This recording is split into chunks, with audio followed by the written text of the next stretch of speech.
আমার বিয়ার যাত্রী আমি চারজনার দেখি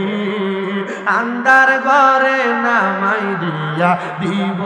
আমায় ফাঁকি হাইরে সেই কবর নূরের নবী আইব রে বলেন সেই কবর আইব রে ও পানের মুর্শিদ রে তুমি ধীরে ধীরে ফিরে ফিরে চাইও রে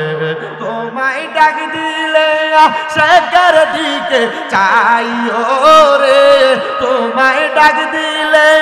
বলার প্রাণে চাইও রে ও পানের মুর্শিদ রে তুমি ধীরে ধীরে ফিরে ফিরে চাইও রে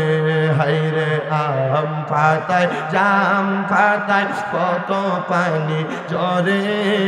শেষ বিদায়ের গোসল দিব বরুই পাতার জলে হাইরে আম পাতায় জাম পাতায় কত পানি ঝরে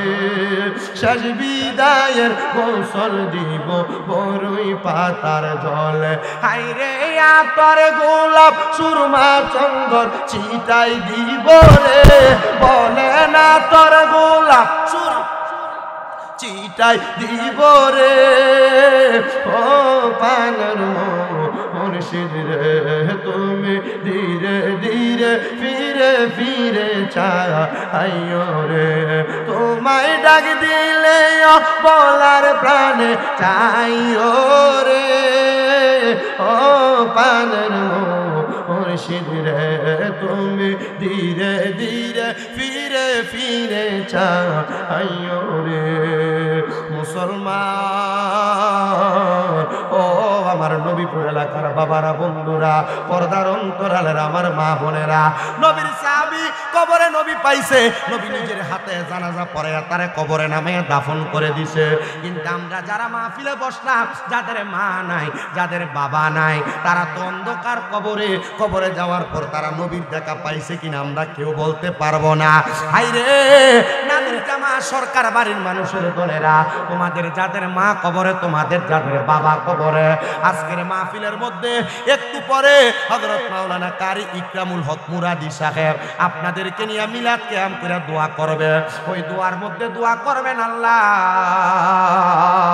আমাদের মা নাই আমাদের বাবা নাই আমাদের বংশের মানুষ অন্ধকার কবরে আল্লাহ আপনি তাদেরকে মাফ করে দেন আপনার হাবিবে কিবরিয়া নবীর উসিলায় এ মুসলমান আমার আল্লাহ তাআলা মাফ করে দিবে আমি জানি না আজকে কে জানি তাদের মারে কবর দিয়া তাদের বাপরে কবর দিয়া আজকের জান্নাতের বাগান মাহফিলে বসে গেছেন আমি বলবো রে সন্তানের দলেরা আপনার যদি মা কবরে থাকে আপনার যদি বাবা কবরে থাকে আপনি কোনো চিন্তা করবেন না টেনশন করবেন না যদি আপনার সুযোগ থাকে প্রত্যেক বৃহস্পতিবারে আসরের নামাজের পর থেকে জুমার নামাজের দিন আসরের নামাজের মাগরিবের নামাজের আগ পর্যন্ত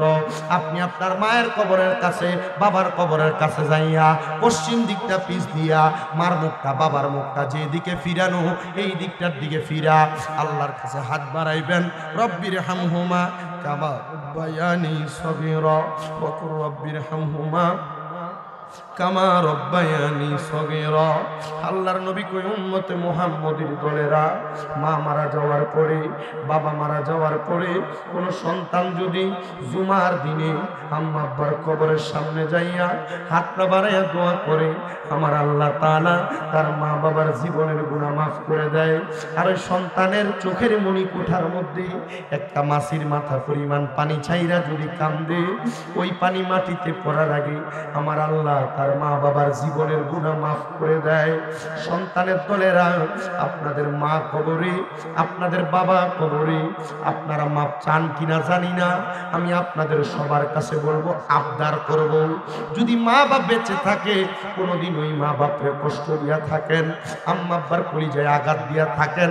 আপনার ওই মা বাবার পা ধরে ধরে মাপ চাইবেন মনে রাখবেন আর আপনারা মাফ না করলে স্বয়ং আমার আল্লাহ আপনারে মাফ করবে না আল্লাহর কাছে শুধু বলবেন আল্লাহ আমার মা কবরে বাবা কবরে আমি তো মাফ চাওয়ার মতো কোনো সুযোগ আমার কাছে নাই আর যাদের মা বাবা কবরে 5 ওয়াক্ত নামাজ পড়া পড়া আল্লাহর কাছে শুধু ফরিয়াদ জানাইবেন, আল্লাহ আপনি আমার মারে মাফ করে দেন, আপনি আমার বাবারে মাফ করে দেন। দেখবেন আমার আল্লাহ তাআলা রহমতের নবীর উসিলায়